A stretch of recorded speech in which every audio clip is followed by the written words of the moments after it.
everyone, my name's Nicole and today I'm going to be sharing some tips and tricks on how to become fluent in a second language. To give you guys an example, I'm going to be talking about my experience learning Spanish. I have been learning Spanish for about 8 years now.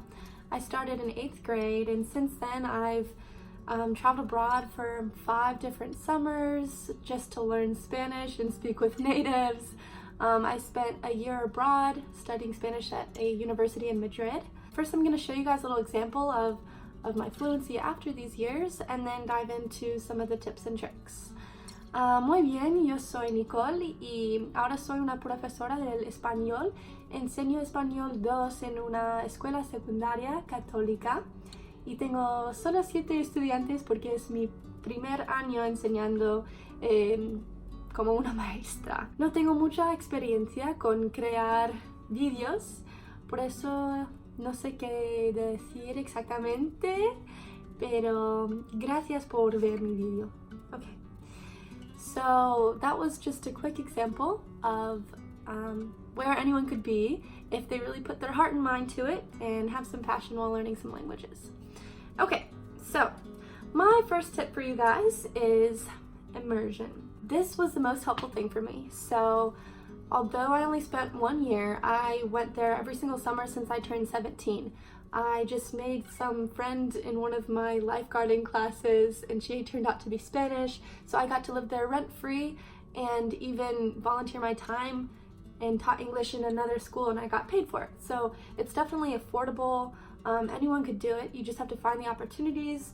There's different programs online. You could even sign up through my TEFL and get certified and then just go and, live in a Spanish-speaking country, immerse yourself. Other options, if you're not willing to travel, would be to stay in your own city and then look up language groups on Facebook or online, even on like meetup.com. You could say, hey, I'm interested in learning Spanish. Does anyone want to get together, grab coffee, and just speak and practice our speaking? And you'd be surprised by how many people really want to learn. So, number 2 would be to find a Penpal. This was what got me really interested in learning the language and speaking it. So when Rosetta Stone had an option, I think it was maybe 6 years ago, you could find someone who speaks a different native language. So for example, I spoke Spanish, I was learning, my native language was English, I was trying to learn Spanish, and they paired me with a Spanish-speaking native from Barcelona who wanted to learn English. It was a cost-free program. All you did was chat and practice every day, and we would log on, practice English for 10 minutes, Spanish for 10 minutes. We actually even met up in Spain and he became my boyfriend for a little while.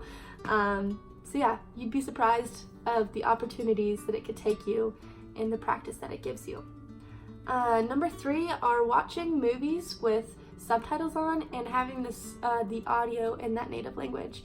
So for example, whenever I watch Netflix, even if it's an American movie and they speak English, I would change the audio to Spanish and then watch all the subtitles in Spanish. So especially if it's your first or second year, I don't recommend watching only listening to audio and having no subtitle guidance. I still to this day, even though I feel like I'm pretty comfortable with the language, still use subtitles because especially with Spanish, there's all these different regions with different accents. It can be kind of hard to follow sometimes. So yeah, just go every movie you watch, especially if you're alone. You don't want to bug your family and change all the audio, but just watch those movies in that language with those subtitles. Number 4 would be Duolingo. I put this because Duolingo, I know it can be a little repetitive, and the first thing you learn is like the woman eats an apple, and you learn the verb and why it is the way it is. But you can test out of it. You can take a primary test which puts you in a certain level, and then I think that it just really helps with grammar. It taught me how to use the verbs correctly and how to form sentences, and I don't know, I just really like it. It covers reading, writing, speaking, and listening, which is something really hard to do otherwise. Last but not least, number 5 is practicing vocabulary. although Duolingo provides vocabulary, it doesn't have a ton of different themes. It kind of focuses on the same mundane verbs and vocabulary for each unit. So I use Gimkit and Kahoot because they're really fun ways to practice a language. So right now I teach Spanish, and in our class we use Gimkit, which is like a really fun game. I actually play it in my free time just because I have so much fun doing it. But yeah, it's just gimkit.com and kahoot.com, and you can go there and every week, you know, challenge yourself. Say, this week I want to learn the vocabulary about different foods, or this week I want to learn about getting ready in the morning or transportation, and just change it every week, challenge yourself.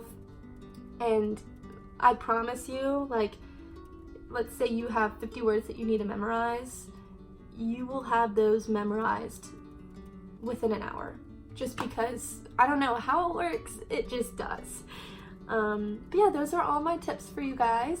If you have any questions, just leave a comment below and I'd be happy to answer. Hasta luego y que tengáis un buen día.